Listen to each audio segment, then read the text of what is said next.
How's it going, guys? I'm just going to do a little request video here. Someone wanted to know how I did this paracord on my AMD-65 AK47 variant. So I'm just going to do a little quick instructional video here on how to do the Cobra stitch on the wire stock. So let's get to it. Alright, a few little tips here. I did the Cobra stitch between my riser bar that I got aftermarket, and the distance between the riser bar is about, let me see here, I forget. It's about 7 inches. If you wanted to do the whole wire stock, it's about 9 inches. And the reason I'm saying this is because depending on the thickness of whatever you're going to do the stitch around, it equals a lot of paracord. So I practice on this upper bar, which has this rubber pad on it, and it takes 15 inches of paracord to do 1 inch of stitch. And it's probably going to be a tiny bit less on the lower bar because it doesn't have this rubber on it, but it's about the same. So to do this 7 inches in between my riser bar, it took 8.75 feet of paracord. So if you wanted to do the whole thing, I'm going to say use no less than 13 feet, because when you get towards the end of the stitch, you're going to want to have something to hold on to, something to make the stitch with. You don't want exactly the same amount because you will not be able to get a hold on it. Alright, I got myself a little leftover piece of paracord here. It's about 2 feet long. It's definitely not enough to do what I'm doing here. I'm just doing this as an example. Alright, slide it underneath whatever you want to stitch around. Okay? And now make both ends even. Take your finger, hold it in place. Now it doesn't matter which side you start with. You can start with the left or the right. I'm going to start with the right. Bring it over. Now take this left one that I didn't touch yet. Bring it down. Okay, down and underneath and through the bottom. I don't know if you got that. Now at this point, make sure both ends are even, which they're not right now.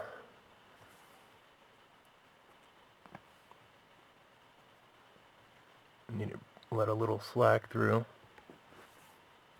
There, that looks good. Now tighten it up. And make sure you get it nice and tight now, because you will not be able to go back later and get it tighter. Alright, now so the first knot's on the left side.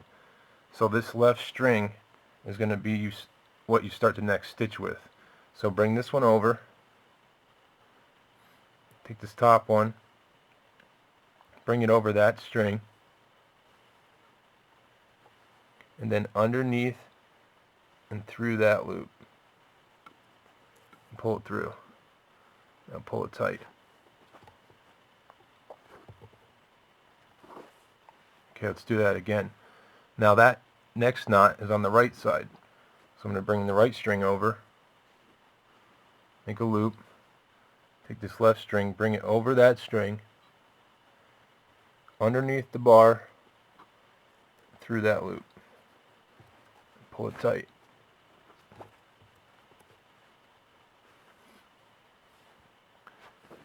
Now the knot's on the left side.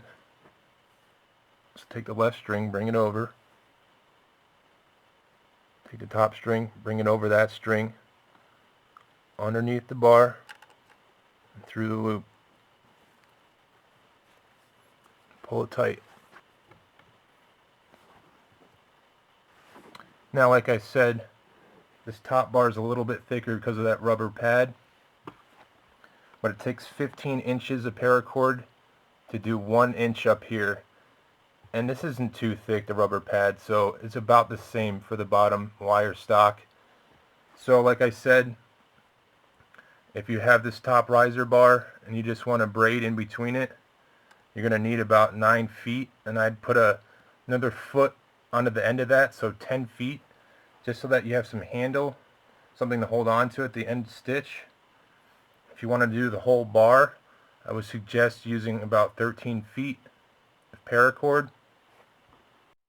Alright, here's a little close-up of the beginning before I started this stitch. The beginning looks really nice. Can't complain about how it looks in the beginning. Now, how I finish it, it's pretty rushed job.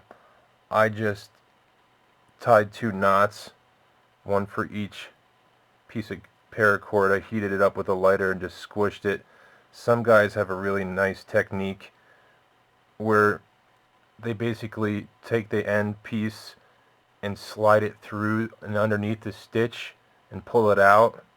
They kind of, I don't know, there's a special term for it. I don't know, some type of knot, some type of sailing knot. I have no idea. Some Boy Scout stuff.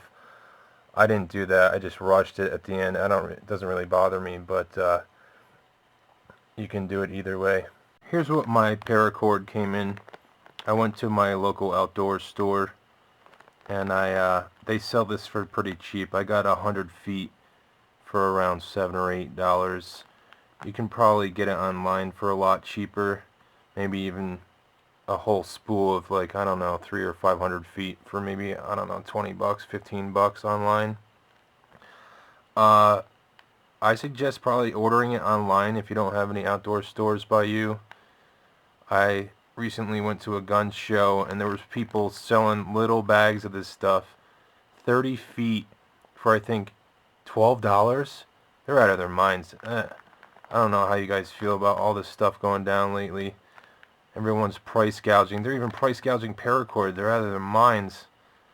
But yeah, I suggest if you can't find it around you for cheap, definitely get it online. In Soviet Russia, paracord ties you.